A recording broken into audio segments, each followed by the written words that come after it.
So you were dating Billie Eilish? Yeah. I've heard her say nice things about you. She has. It was great. It was a great time. Yeah, she's great. Her fans are really, really, really insane. Really crazy people. As fans of anybody are. Right. Yeah, I got canceled.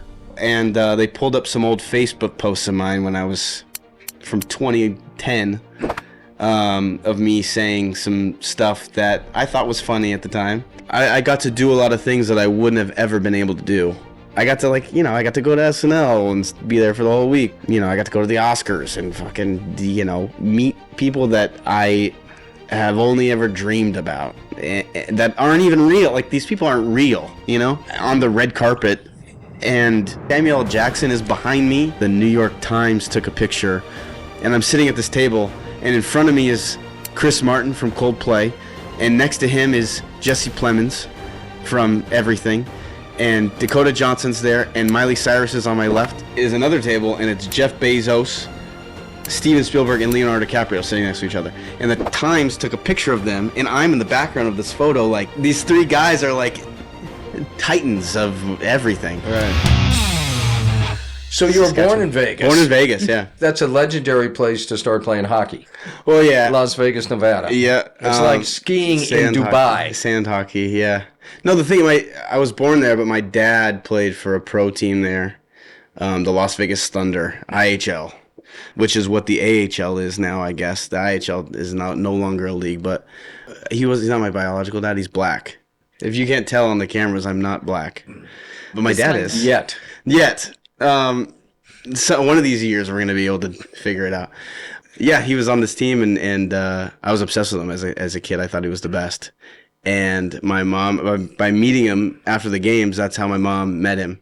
And then they became married. They're still married.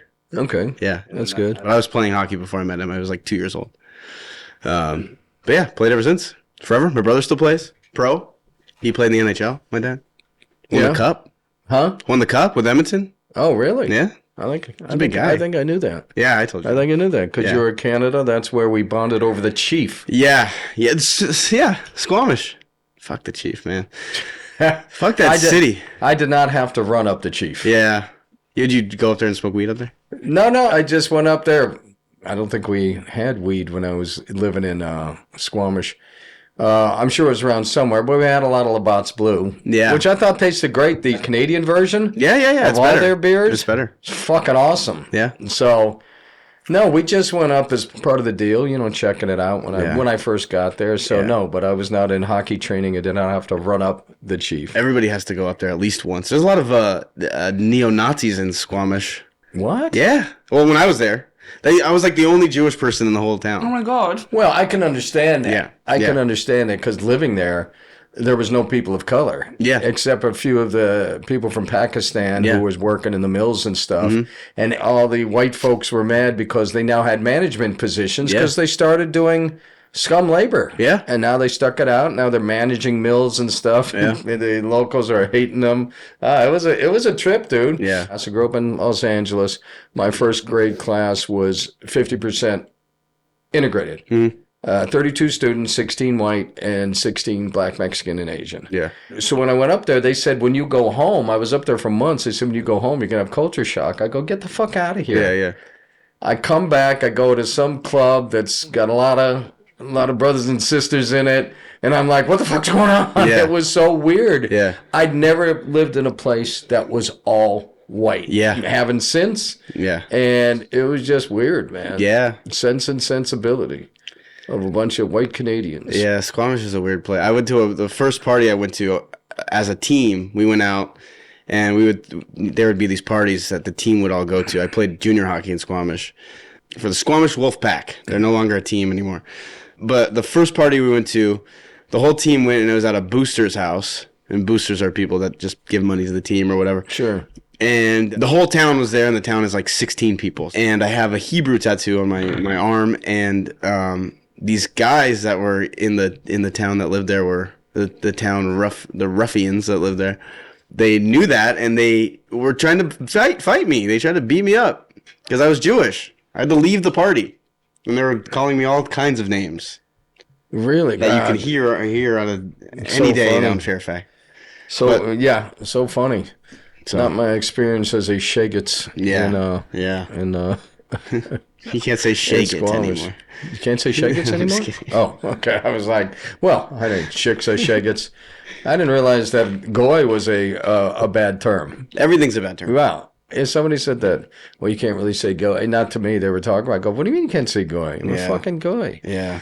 I got this goyish eponym on me. What do you mean you can't say? Me You too. can't say, Gentile. Yeah. Gentile, I guess, is okay. Gentile's okay. But I'm a Shagets what grew up in the shtetl. Yeah. So, right around the block from where you Right live on the right block. now. Yeah. Yeah. After well, they kicked you out of Canada. After they kicked you out the party. after they kicked me out of Canada, yeah, they said no Jews allowed.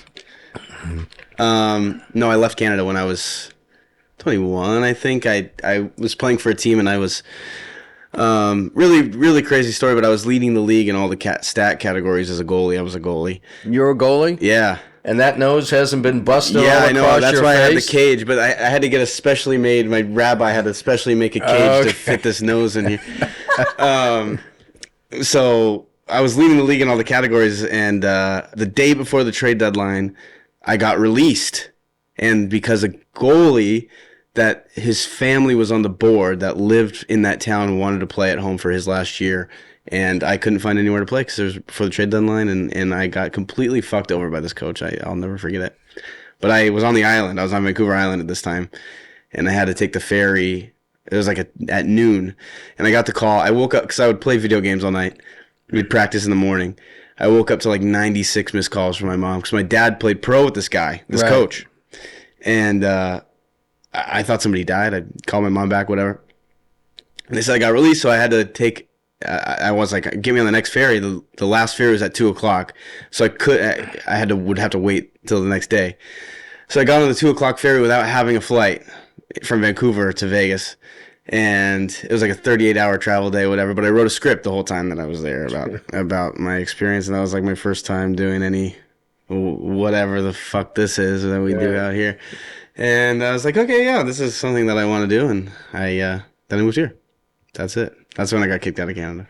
That's when you got kicked out of Canada. Yeah. For being Jewish. Mm-hmm. When did you start feeling you want to be an actor? It's when I was a kid, I would just, I guess I'd like live at the movie theater. I'd go see these movies like, I don't know. Like, for example, I saw the movie Anaconda 12 times in the movie theater. And I wanted to be Jon Voight so bad. I don't want to be him anymore. He's a little cuckoo now. But maybe I do. I don't know. But I wanted to be Jon Voight so bad. And so I just see all these movies so many times, and I'd be obsessed with these movies. I think it's because I'm also a little autistic. But doing the same thing over and over and over again? Yeah. Mm-hmm. I have OCD too. It's diagnosed. Don't come for me. Yeah, I'd make these movies my whole personality for like a year. Mm-hmm. And I would just live as these people. Oh, the meme. Just me downloading my new personality in the movie theater. Yeah, as like a 6-year-old, I was like, okay, I'm Jon Voight. I'm an evil guy. Oh my God. And then it became Scream was the next one, and then I wanted to be Billy Loomis. You wanted to be a murderer? Yeah, yep. And then Scream I'm still doing that, I think, now. So, but I always wanted to do that, and I was always interested in it, and I really, Lally knows I love Johnny Depp so much. He's a big influence on me forever and whatever, but... Maybe you got the same kind of tattoos. Yeah. That's the personality. I want to just be him. Once he ages out, someone's got to do it, right? And it's Timothy Chalamet, now I got to kill him. Well, still with the murderer thing. Yeah. Got you. Makes sense. I could never do anything because I was always playing hockey. My dad was my coach, so he was always like, "You gotta choose one. You gotta choose hockey or nothing else." So I couldn't be in any plays in high school, and I couldn't really do anything. But when I played junior hockey, I'd come home for the summer, and I did this. The first thing that I did was a Craigslist thing that I saw. A movie was called Jesse. Okay. And this is a wild situation. Rick Springfield was in it? Yeah, I wish. So this movie was about a guy who kidnaps a girl that his son, who has mental problems, is obsessed with at his school. Okay, I was the son. The dad was the director of the movie also. And the girl, I forget her name, but she's a great person. If I see her, great. But I was like 18 years old, and I met this guy on Craigslist. And he would do these chemistry reads with us in his office in Vegas in some shady strip mall. And the chemistry reads were him watching her and I make out for like an hour. Yeah. And Did you hear a lot? Did you hear a lot of this? Yeah, a lot of that, a lot of rubbing. We'd be kissing, and I'd open my eyes like this, and I'd look over, and I'd see him, touching his, and I was like, "What the fuck is going on here? What are we actually doing here?" So I quit because I was like, "This is fucking weird." My buddy, whose dad was a detective, looked up the director and was like, "This guy's on the run. He has these warrants and stuff." Oh my god. Yeah, he's a weird guy. Then they were shooting one day, and the guy who was playing the detectives in the movie stole all the camera equipment. It was a wild situation. One time, he put me in handcuffs because I was supposed to be in handcuffs in the movie, and he lost the key. I was in handcuffs for 5 hours in this guy's office. Thank God nothing happened. He was just jerking off in front of me. But it was nothing happened. So nothing. You gotta watch me jerk off now. Yeah. So yeah, that was my first experience, and every other acting experience has been the same thing ever since. So There you go. now I know. I know what to expect now when I do a project. It's that. Yeah. Yeah. Yeah. Bring your own key. Bring your own key. It's always hidden. Your own BYOK. handcuffs Yeah. with your own key. Yeah, So yeah, in yeah. case anyone brings up handcuffs, you can be like, "Oh, we can use mine." Yeah, I forgot this guy's name. I wish I remembered his name. He's probably dead. His now, name so- was Jeffrey Dahmer. Yeah. His name was Jeffrey. And he is dead. Yeah.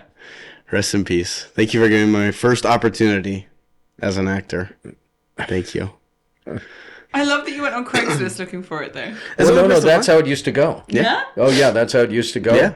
I mean, but before the internet, there was Dramalog. Yeah. And Craigslist was the early days of perverts looking for people, women to come out to Riverside to a warehouse to audition. Yeah. It was hinky. Yeah. It was not. Yeah, I mean, people were putting out West. warnings all the time. Do not go to Riverside to Joe's warehouse. Yeah, Don't go to Riverside ever. yeah. But, Never go to Riverside. Stuff like this. People were, putting Craigslist looking for actors and actresses. They're young and want to do something, and from out of town, and it's, they used to. Corey Feldman's dad used to run a scam where he'd get people and he'd say, "Okay, you come in here." I'm talking 30 years ago plus. He'd be like, "Yeah, and so first off, you have to pay for headshots, $500. 30 years ago, $500. That's crazy. And then he'd get them to come to a class. So someone had turned me on to it. But I'm fucking from here. It's a fucking street drug addict. Yeah. You know what I mean? Yeah. And so they turned me on to, and so he calls me, Feldman's dad. So we're talking, and then an assistant calls, and I say, "I'm in a play, Welcome Home Soldier, that Pellegrino and I talked about. Welcome Home Soldier. At length, yeah." And I say, "Yeah, come see the play." And then this guy calls me back again, and he gets an attitude with me. He's like, "Hey, you got to come to this class." I'm going to go to a fucking class. What are you talking about? Yeah. He goes, "Well, if you want him to represent you." I said, "What he does is he comes and sees me in the show, and if he thinks I'm any good, then he signs me. Right. I'm not going to your fucking class. I'm in a class." Yeah. And the guy's like, "Oh," and I never heard from him again. And then I find out from other students in the class that they had been through the thing. They had paid the $500. They're from out of town. Crazy. And it was like, I think Corey Feldman's talked about it. Obviously, his dad has Corey Feldman as his, connection to the world, to these people, and they're like, oh, I know, grew up watching. Corey Feldman, Lost Boys, right? So man. So there used to be, before the internet, there used to be. I was in a play, Hostages in the Terrorist Zone at the Magnolia Theater. I think it's now the Rose Theater on Magnolia. Yeah. And guy that ran that used to write a play with like 15 characters, then he double cast it and give you like one comp. Mm-hmm. So all your friends would come out and pay to see this show. I have it on tape. We should watch it. It's pretty funny because it's so bad, and the woman directing it was drunk. I may have told this here before, but at the beginning of the show, I'm on a table. I have my feet on a bar stool, and there's a blanket over me, or a sheet, because I'm supposed to be in the hospital, and I have a beanie, ski cap, and I've got tape all around Yeah. because I've been in accident, so I can pull it on and pull it off, and the play is a flashback. And my wife is Suzanne Acosta, who's been married to Bill Wyman of the Rolling Stones for many years now. Yeah. They have kids, and she was a good actress, and she was very cool. I loved Suzanne. We rehearsed a lot. We were buddies. She was cool, but she was my wife. And then, so at the end of the show, after it was all over, I had to get back on the table. And I would click my heels and say, "There's no place like home. And then I'd wake up and it wasn't real. So the whole setup for that is this woman directing it, I think her name was Tanya, was just hammered all the time. And so I lay down on the table and I'm putting the sheet over me and the lights come up. Now I'm in a coma, right? Yeah. Normal stuff. So the lights come up and I look at the audience like... And then I got to lay back down. It's not over. Yeah. You know what I mean? And she does it a couple times. And I say, you got to fucking give me time. Yeah. And she goes, I gave you much time as possible. I say, you're in a fucking booth. You turn on the lights. You can give me all fucking night if you want to. Yeah. You know? Yeah. But that was the play. One night, this guy, he's supposed to be unconscious, but he does a dance. That was part of the deal. It was a weird comedy. Sounds like a good show. And he starts dancing with his feet. He's tied up on chairs. Yeah. So anyway, he gets up and it's pitch black, and he's this black dude. And I have this. He did this on the night we were filming, and he starts to leave, but he's turned around. Yeah. So he goes to the front row, and he's feeling on these ladies, trying to. And I don't mean sexually. He's trying to find his way out. Right. And then the lights come up, and he's like, and he just walks across the stage.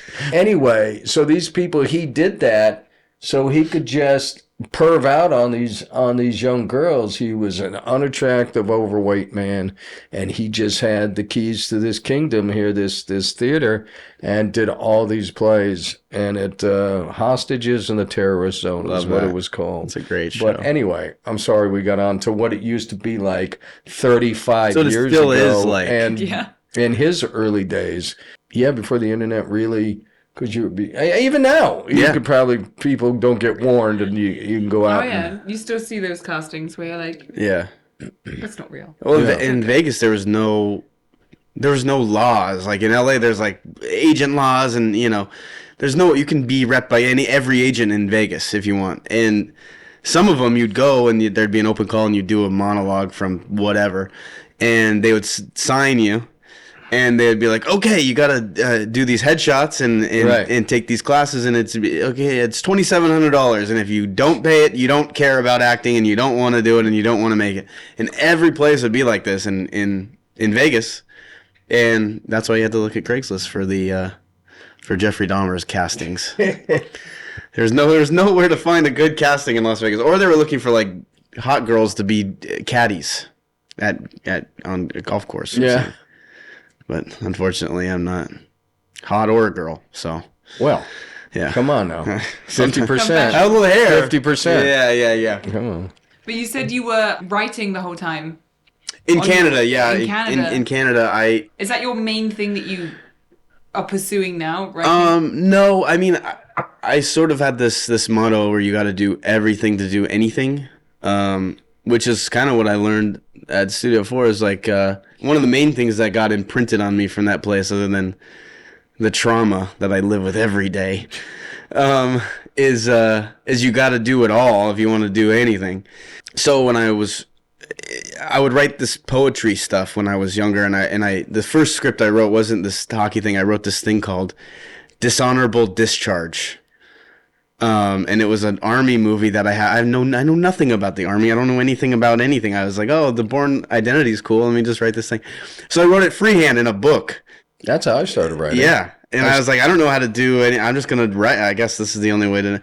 So I wrote this thing in the book and I showed it to my parents and they didn't read it. And so I would write this stuff. And then Howl came out, the movie that Franco was in. Yeah. And I saw that because before I went to Studio 4, was like my runner-up to Johnny Depp. I thought he was the coolest guy. He was. He was the coolest guy. And that's the problem. So I saw that movie, and then Allen Ginsberg became my whole personality. Then I talked to my grandma. Jewish? Yeah, it's a little bit. My grandma used to hang out with him in Brooklyn. She used to go to his readings and stuff in Greenwich Village, and then through that I found out that she used to be friends with Bob Dylan and all this crazy stuff. So then I started writing poetry like Allen Ginsberg before I did any of this acting, anything, and that's sort of like where I started writing, and then the acting happened there. And then when I got to LA, I was only acting. And, I did the Groundlings, and I went through the Groundlings faster than I could ever think that would ever happen. First thing I did was signed up there, and I got through to writing lab the first time I went through, which was like unheard of or whatever. It was pretty sick, everybody. Just rubbing one out there real quick. Yeah. I was about how cool you were, and you're like, yeah. Let me do a Jeffrey Dahmer. Yeah, me and Jeff. Throughout the whole time I was writing and stuff, and then at Studio 4. At the Groundlings, you ever work with Kathy Chambly? No, my teachers were a guy named Jay Lay. Ariane Price was like my main teacher. I just Mikey did a play with Kathy several years ago. Yeah. Now, she was just phenomenal, but she's been teaching there for like 25 years, maybe longer.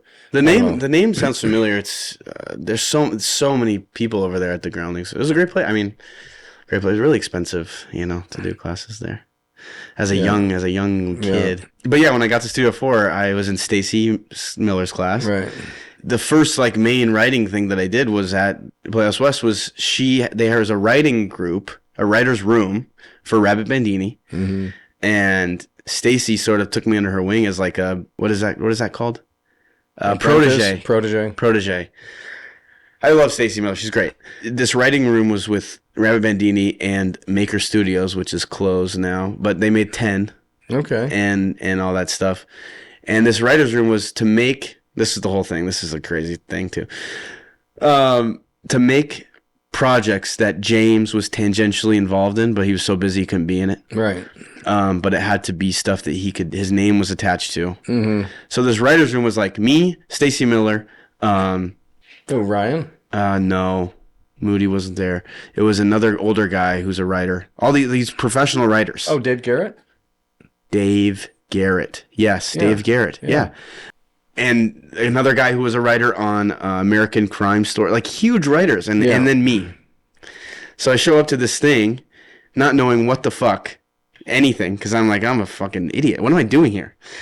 And I think that I was obviously the youngest person there, and I think it was to make things for to get clicks onto Rabbit Band or Maker's website. Mm-hmm. So what we were in charge in was making 2 pitches that we would go. We'd have a writer's room, we'd have a meeting, then we'd meet at Rabbit Bandini at the studio and pitch to what's his name? He opened the bar on Magnolia. No, don't tell me you're pitching to Vince. Not Vince, but he was there. Don't fucking say Jay Davis. Jay Davis. A guy with zero talent, zero. We'd pitch to Jay Davis, and we'd pitch to Vince. He was assistant manager at a video store in Hamilton, Ohio, and Vince brought him out here and was like, hey, learn to do something on He reminded me of Turtle from Entourage, but the Turtle that wasn't nice to anybody. Turtle's really great on the show. Yeah, Turtle had talent. Yeah, Turtle's great. Yeah, nice Turtle, guy. Yeah. But if Turtle was just a leech. Anyways, we had to pitch to Jay Davis. Jesus fucking Christ. We had to pitch to Jay Davis, and then we would pitch to Maker Studios. And then Maker Studios was owned by Disney at the time, I think. So there was all these producers at this place in Culver City. So I didn't know what the fuck I was doing. But my pitches I thought they were great. It was a choose your own adventure Snapchat murder mystery show. Oh, cool.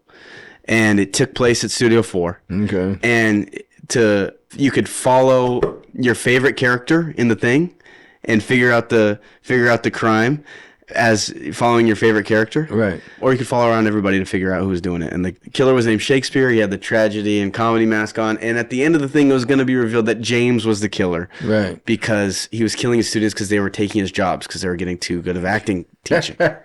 Really. That's pretty good. Really, really fun thing. And then I had another thing that was... Are we having... Yeah. I'm sorry, I don't know. Scott, we got it. Yeah. And a little... I know, I think I moved it wrong.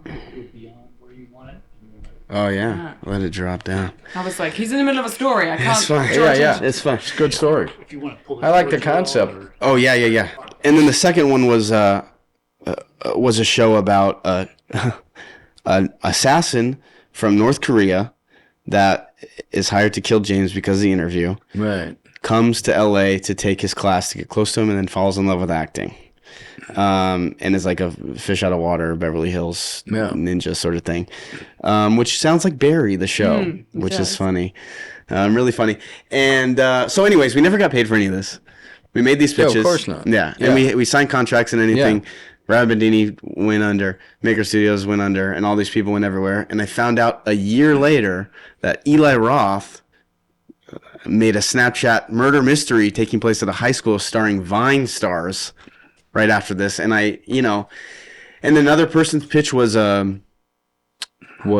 celebrities' pets that hang out at nighttime. Nice. And it was a puppet show, like paper mache puppets, and it's like a R-rated puppet pet show. And it was so fucking funny, like Jerry Seinfeld's llama and James is fucking camel, and they're talking shit. That's funny, and that got made, I think. Adult Swim did like a thing. So 3 things that I know of went out and sort of got made by other things. Right. And that really rubbed me the wrong way. So that was like my first thing that I ever did as a writer, a real writer. But I didn't know what the fuck I was doing. I still don't know what I'm doing.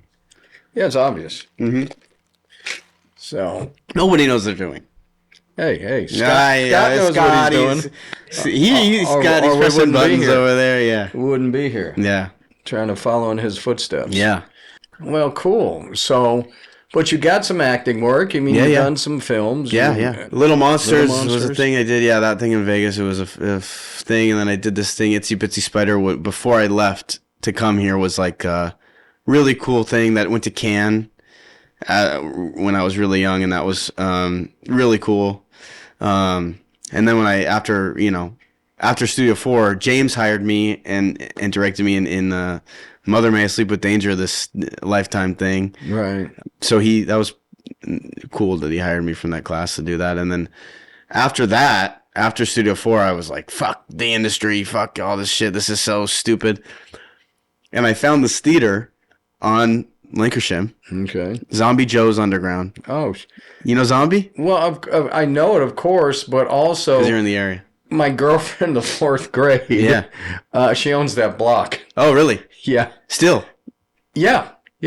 Wow. Her family bought it. I asked her one time, I said, do you guys still got those 2 small apartment buildings that her parents bought her and her brother? Yeah. So they would have some. Right. And she goes, no, we don't have it anymore. We just have the block the whole on block. Melrose and the block on Lancashire. That's crazy. Yeah, but Zombie Joe's, I've been there. They got that big Halloween thing, right? I went to Zombie Joe's. That was right where I went right after Franco. Yeah. And it was like, they don't pay you, obviously. Right. He runs it very much like a AA place where like you get what you put into it.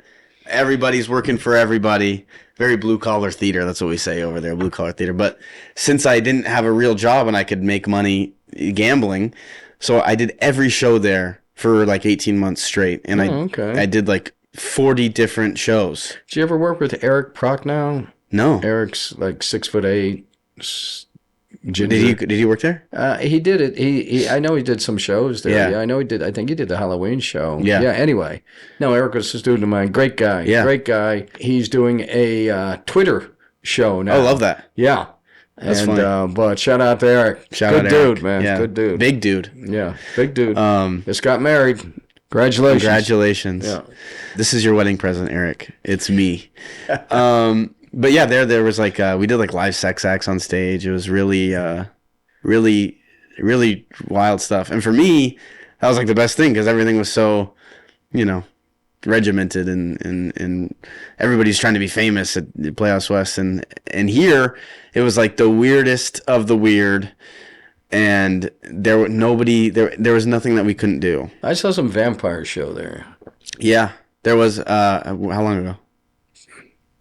Who knows about time anywhere? What is time? 6 weeks, 8 years. Yeah.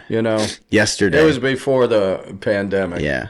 Yeah, so I was naked a lot. Nice. Naked a lot. Did they ask you to be naked or was it just a surprise?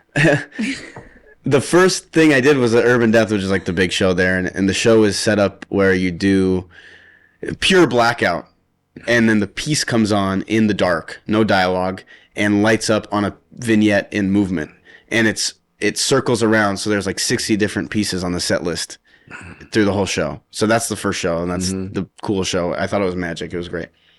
But the first rehearsal, there was a piece called I don't even know if I'm allowed to say. It was called Gloria Dance.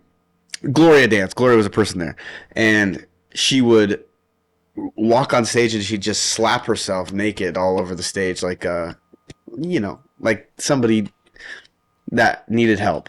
And Gloria's husband, I would have helped her. Yeah, and I did.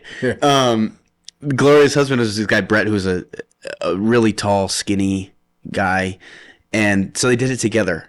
And Zombie Joe, who is, if you know Zombie Joe, you know Zombie Joe, and you'll love him.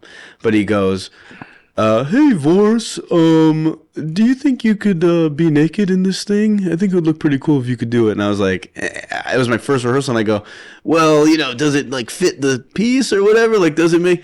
And he's like, "No, I just think it would look cool." I didn't care about being naked, and I got a pretty big cock. Everybody, you hear that? Who doesn't? Yeah, who doesn't? So I was like, "Yeah, I'll do it." And then I did it, and I never stopped being naked. I'm naked now, and then I never stopped doing shows there. Horror. Oh, really? Yeah. Oh, so I stopped. There was a time where I stopped like a year and a half later or whatever. I stopped because him and I had a disagreement about something, and I left because I wanted to make money. Poor me, And yeah, so I left. I just did a show there. We just wrapped a play there like 2 weeks ago. This woman, Sharon Yablon, wrote this really fun play, and I do shows there occasionally now. Zombie and I are good now. When I was first looking for my studio, I talked to my friend, and she goes, "Well, we have a space that's a theater." And I go, "Yeah, but I don't want to kick out the Zombie Joe. Not that we would have. It's just like, oh yeah, you could have. Yeah, it was like, yeah. She goes, "Yeah, we have a space, so it's a theater. Yeah. If you need a space." Yeah. And I was like, "I'm gonna take over that space." No, but I got to tell you, I just want to say this: her family, the coolest people in the world, because they never really raised anybody's rent over there. Just incrementally. Because if you know that block, the liquor store on up, everything's there. It's been there forever. Chinese restaurant. It's been there forever. Yeah. They never go. Yeah. And I asked her one time, she goes, "We own it outright. We make money. Why do we need to, hurt people," or whatever she said. But it was true. Yeah. But that liquor store, Zombie Joe's, H&R Block, whatever. H&R Block, yeah. They've been there for 20, 30 years. Yeah. You know what I mean? Because they don't get squeezed out. Yeah. Not too many people like that anymore. No. And especially when that neighborhood went up. Because that neighborhood used to be down. And it was rough over there. And I used to live right over there. I'd walk across the street. Yeah. So during COVID, it was bad. Well, sure, bad for everybody. But yeah, it's fine now. You get your occasional cuckoo people that walk around the street and yell and break bottles and stuff. Yeah, we get those in here. Yeah, they are here right now. Oh, that's it. Don't scare me. Scott is one. Yeah. No, that's just performance art. You guys don't get it. Yeah. Scott's naked. Yeah. Scott, leave Scott. Yeah. Because Scott has a huge cock. Huge. It seems like you. So you see those people that are like a little unassuming people, and you're like, you know what you know. You know what you got going on. Yeah, I see that. You don't have to go on a podcast and talk about it. Yeah, that's me. I'm loud. I'm showing the world. But unassuming is where you see the big ones. So what's going on now? What are you doing? You came to class for me once. One time. Said I don't want to be here anymore. Yeah. And you ran off. Going to the church, it burns me up because I can't, as a Jewish guy, I can't really go into these churches anymore. We have that joke with many of our Jewish students. So it's a bad joke. Yeah. But it never stops. Yeah. It never stops. Am I going to burn when I come in here? But we're not in the church. In we're in the facility. Yeah, we're in the theater in the back. Yeah. We're not in the, we don't have any crosses that you know of.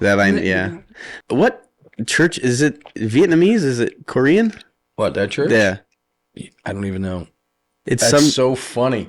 I don't even know. I've been there for years. I don't even know the denomination. It's some kind of something. Yeah. But it is the church in Back to the Future where they got married. Yep. And you didn't know I that? didn't know that. And so when the time came in 2018 or 19, whenever it was, maybe it was 2017, when in Back to the Future, when they said it was going to be the future, people came and got married that day at the church. Wow. Yeah.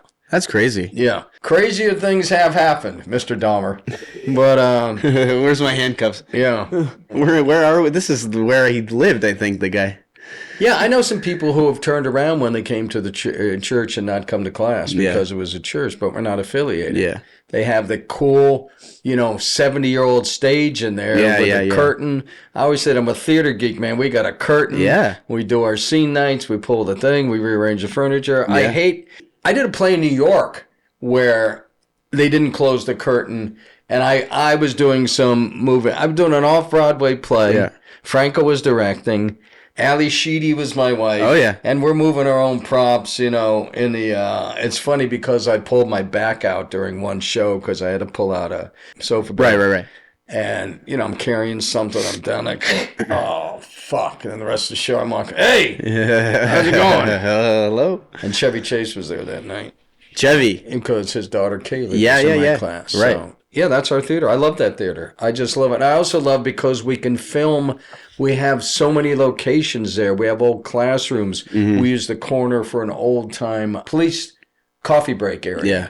They've got those long Formica hallways, with the light. It can be any old office, police station we use it as. We got the courtyard. We got the back stairs. We got the full commercial kitchen, which I've auditioned in before playing a cook. You know what I mean? And we have 2 chapels that we filmed, comedy scenes in, funeral scenes that are comedy. Right. Because funerals are inherently funny. Yeah, funerals are hilarious. And then we have the stage. We pull the curtain. We use that for, we're using it last Monday night. We're using it for Lila to film.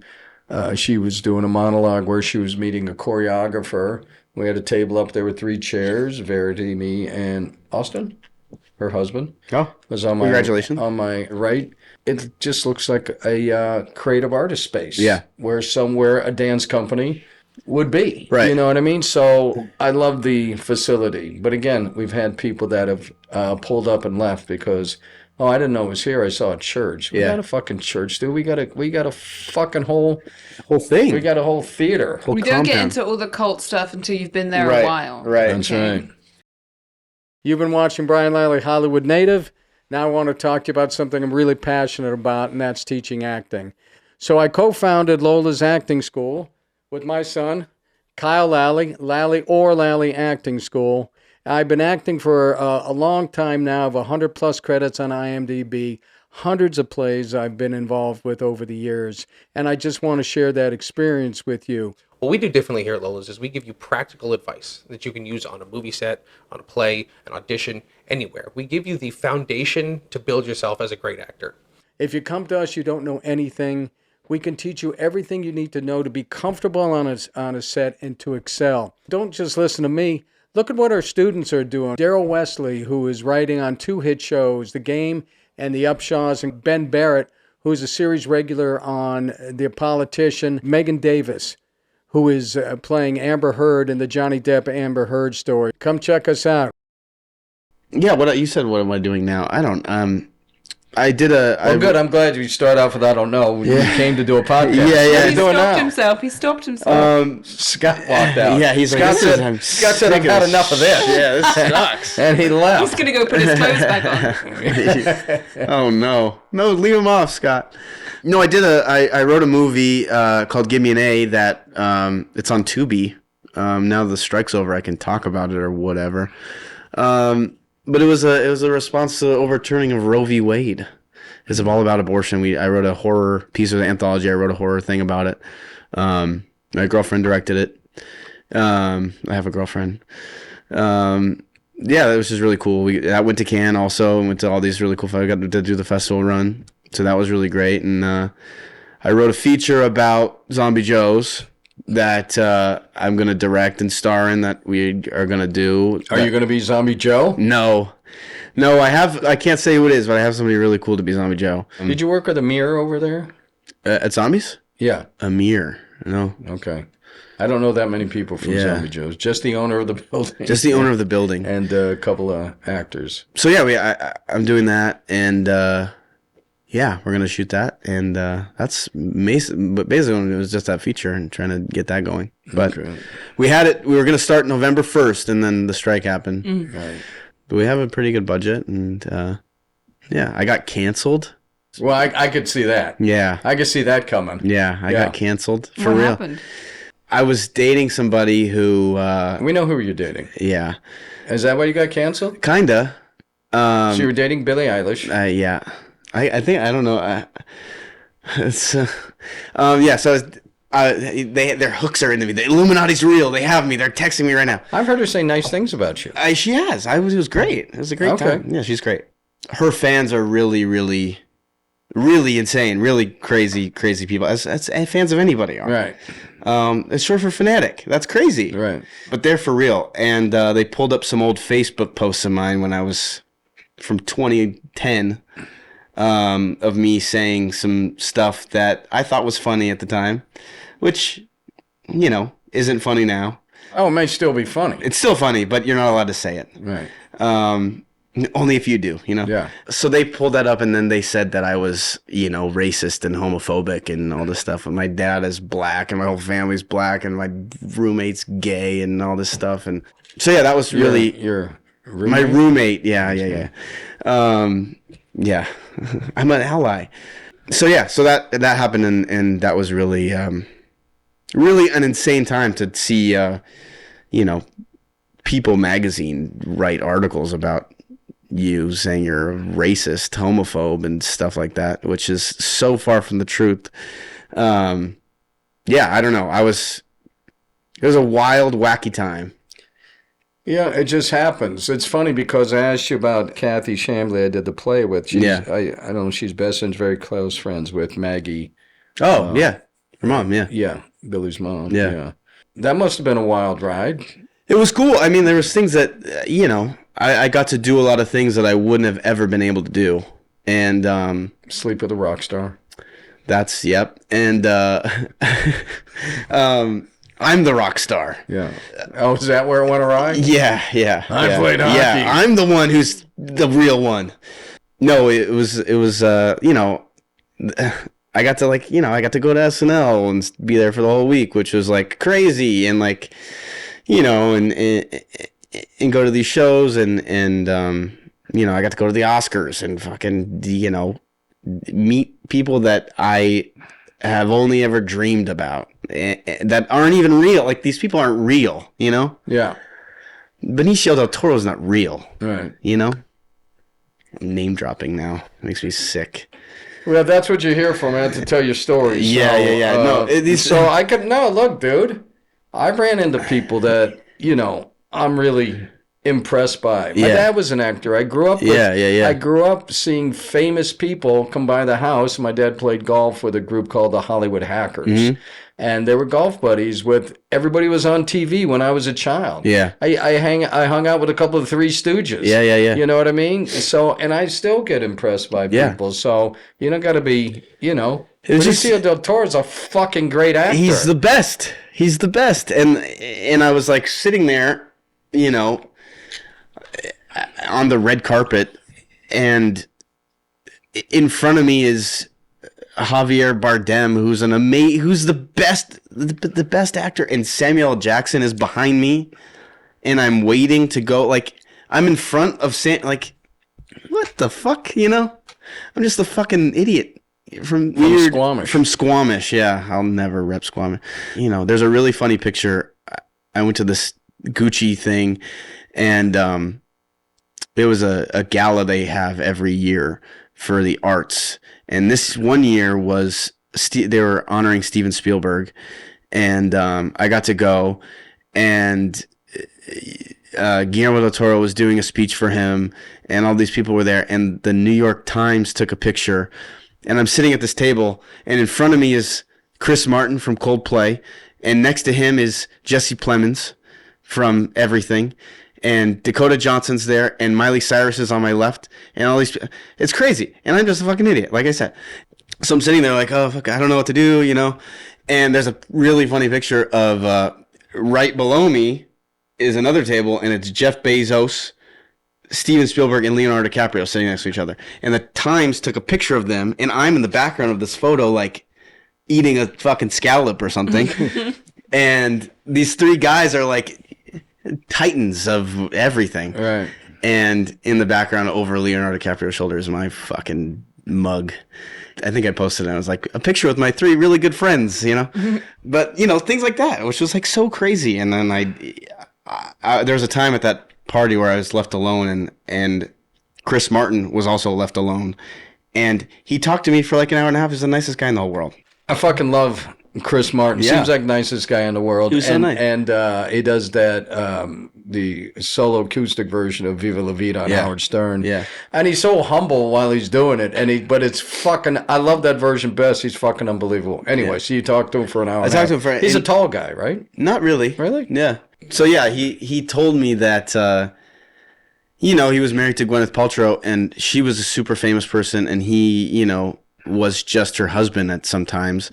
And he was like, I was really not cool about it. Like I didn't really know how to handle all of this stuff. And he was like, you seem to have a really good handle on all this stuff. And that's really cool. And I really respect that about you. And I was like, holy fucking shit. Viva la vida, you know? Yeah. Yeah. It's just a weird, it all seems like a fever dream.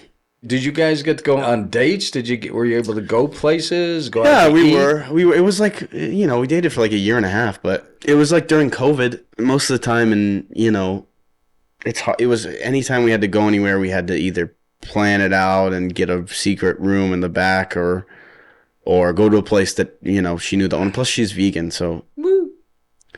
oh, Verity. We're The V everywhere. stands for V vegan. stands for vegan. She's very, very vegan. And I'm not. So that was a problem too.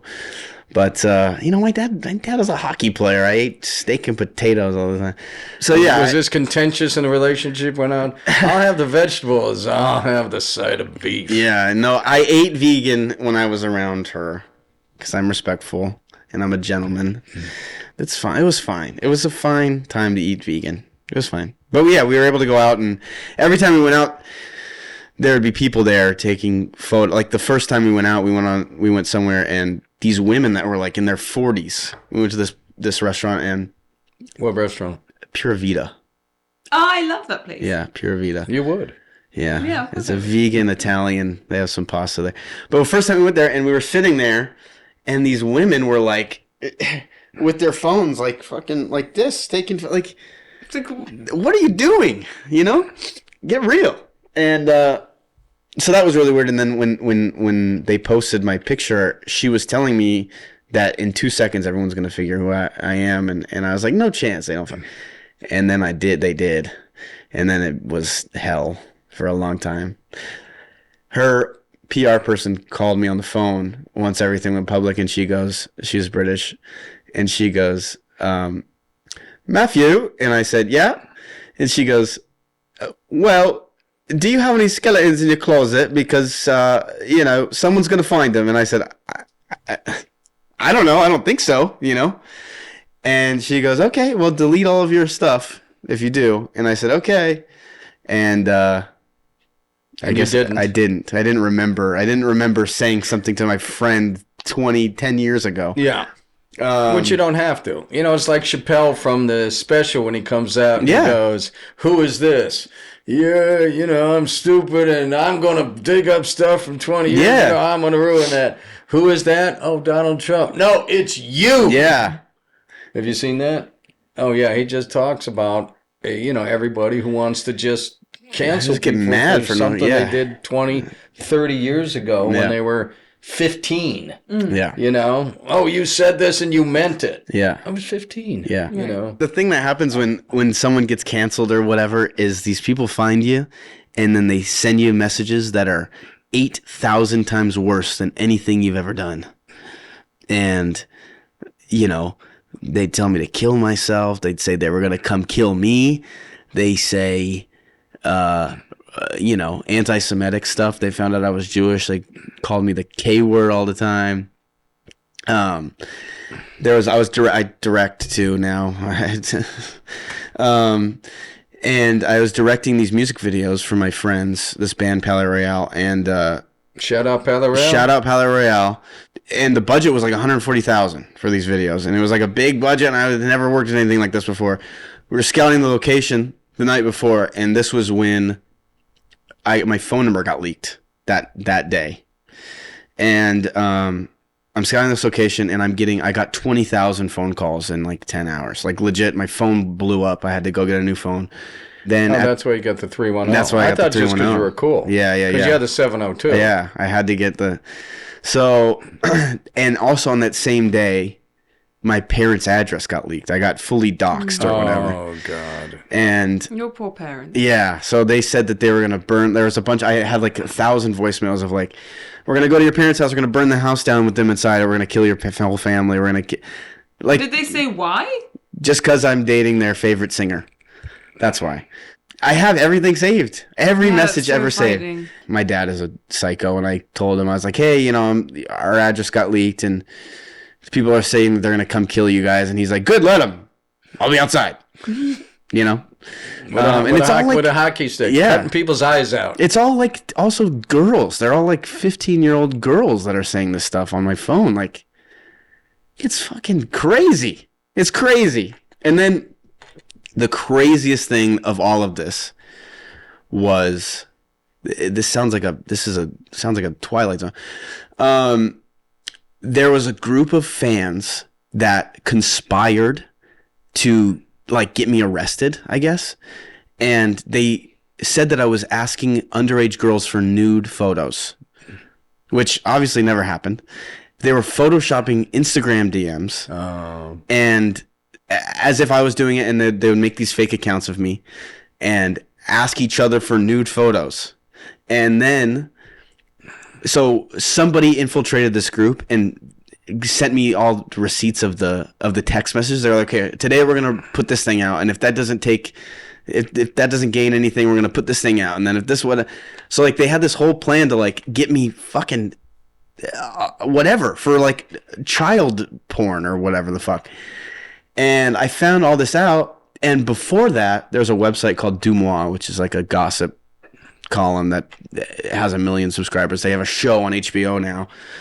They posted a blind item about me saying that I'm under hot water for asking underage fans for nude photos to all of their 1 million followers of something that's absolutely not true. Right. And so I would wake up thinking I was going to fucking have a heart attack every day. Because I was like, what's next? What's going to happen today to me that, is caused by these fucking psychos out there? Were you living together? Were you in a safe space? We weren't living together, no. I was living in my place, which also got leaked. And then they said they were going to kill my roommate, which is crazy. But yeah, no, we weren't living together. But okay. She had security. Well, yeah, that's what I meant. That's why I wondered if you were secure, because I wasn't. I mean, when I was alone, I was alone. But yeah, when I was with her, she had security, and I was really close with the security people because those were like, the only people I could relate to, I think. On the good side, you ever traveled any cool places? Yeah, I mean, I went on tour with them, so we went everywhere. Yeah, I mean, the really cool part was we got to go to all these stadiums that have hockey teams. So I got to go in the locker room and stuff, and we'd be there for rehearsal or whatever, and I'd get to like walk around Madison Square Garden, and we were there for a week, and I got to walk around Madison Square and go to the Rangers dressing room and stuff, which my favorite thing about hockey is the dressing rooms. So I got to go to all these dressing rooms. They opened up the tour in New Orleans, which I love. New Orleans. My family's from there. It's where my soul was born. And they opened in New Orleans. I got to hang out in New Orleans for a long time. I got to go to the Smoothie King Center, and the Pelicans gave me a jersey, 2 jerseys, a Zion jersey and one with Goldberg on it, which is my birth name. Right. So that was really cool. And in New York at SNL, I got to go. The Saints were playing the Jets, and the Jets owner let me go on the field before the game and meet the Saints, and I got to meet Gail Benson, who's the owner of the Saints, and that was like, I was like crying. It was the coolest thing ever. Yeah. So really, really cool experiences and really fun, fun stuff. And she's great and whatever. And, it's all good. Yeah. Well, it seems like it's all good. Yeah. As I said, I've heard her say nice things about you, and, Yeah. and that's good. Yeah. Yeah. So, And I got to write this thing for her that she did with that Robert Rodriguez directed, which was really, really cool. I got to meet him and talk to him about it, and he was the nicest guy ever, which was like also another crazy thing. They shot at the Hollywood Bowl. Like these cool, like these experiences that you're like, what the fuck am I doing? were you ever around and when anything was created, like when she and her brother were writing something and it came up and you're like, damn, that sounds... When we got together was like right before their album was coming out, I think, and she would send me some stuff that they were writing and working on, and she's like the most talented ever. And Phineas is like, so cool, and I was so jealous of him the whole time because how fucking cool he is and how good he is at fucking music. He's like the best at music. Like there's nobody better at music. Yeah, they're like unstoppable as a team. Even separate. He's like scoring movies and stuff and fucking doing really cool stuff. Yeah, that's awesome. And she's working with fucking huge people, and like they're fucking they're the biggest ever. They're killing it forever. So yeah, really, really cool to see that kind of stuff, and to see stuff at like the highest level, is always like I've never been interested in music, or I play the drums, but I've never. Kyle plays the drums. Yeah. And to see something at the highest of levels is always interesting to me, I think. Like, well, I think it's surreal. Yeah. I think it's surreal. Yeah. I've been a Stones fan my whole life, and you'd see all these, I watch all the doc. I watch everything, but it just would be surreal if you're out there and there's Mick dancing around. You're like, what's going on? And like, I don't know. It's just it was a really, really strange experience, like crazy experience. It was great. It was fun. It was fun. So what do you want to do now? Do you want to direct, write, act, all three? All three, really, because I have these tattoos and stuff. So my whole thing was like, nobody's ever gonna cast me because of my tattoos, because that's how people, whatever. And so I was like, well, I just got to write my own stuff, and then I got to direct it because nobody's gonna direct it as good as I can do it. So that's what I've been doing since. I've been doing these immersive theater shows where like that's sort of what I've been paying me. Where like these shows where as an audience member you come in and we can like touch you and stuff, and like Artodi and stuff. Yeah. And but it's all usually horror. Creep is the show that we do.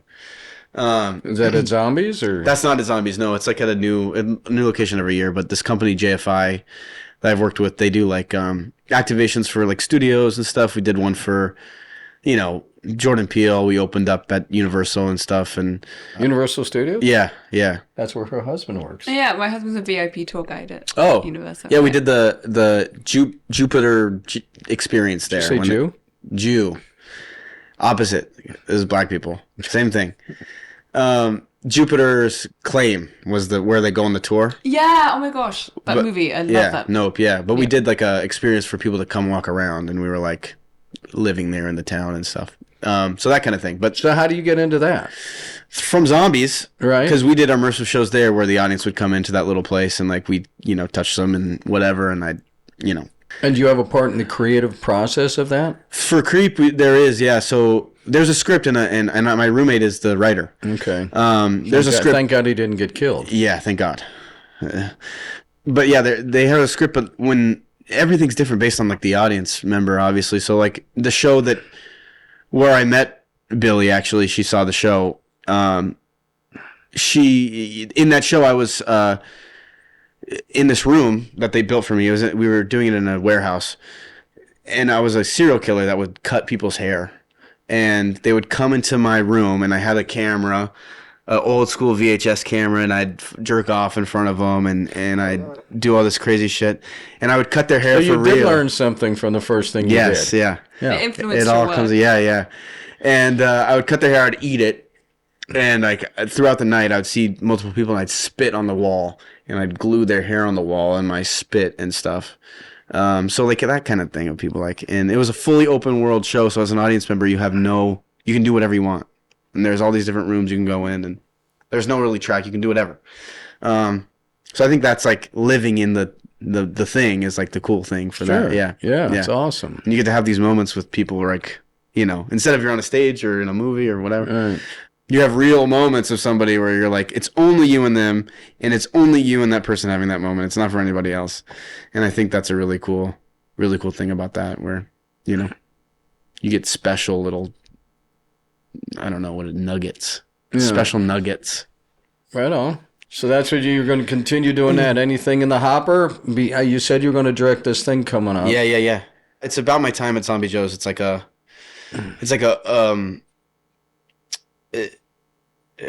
plays out in real time. It's very much documentary style. But it's about one night of a show there. Mm-hmm. And I wanted to do it like Clerks at a black box theater, basically, with the people that went there, because nobody's going to cast these people. Right. In anything. Well, that's encouraging. Yeah. That's the problem with this town, because these people that I've worked with there are like the best actors and the best performers that I've ever seen, that I've ever worked with. Yeah. And to do so, it'd be really cool to do something with them. But yeah, so that's what I'm doing. The script's done, everything's done. Cool. Ready to go. Now you have a girlfriend now. I have a girlfriend now. Right. And when you get in fights, do you say, "You're no Billie Eilish"? I say that, all the time. It really goes over well. She says that to me. Yeah. Yeah. Yeah. It goes over great. Cool. Yeah. Matthew Tyler Vorce. Yeah. Got to get the real name in here. Yeah. Well, I do that on the promo when I'm doing the intro. So, okay, yeah. Hockey Matt, as I'll always know you. Yeah. Anything you would like to promote, social media, website, anything coming up, that's your camera right there. You know what? Just watch the podcast, follow Brian Lally. Subscribe. Follow me on Instagram, Corduroy Graham, spelled Corduroy, but Graham Cracker as Graham. That's where you find me. That's where you find anything that I'm doing. And that's where I mostly talk to everybody on there. So, Matthew, thank you. Thank you. And thank you. Thanks for showing me your big penis. Oh, yeah. Scott, I think we're all closer now. Yeah. I'm glad that's what all Matt's taken out of this.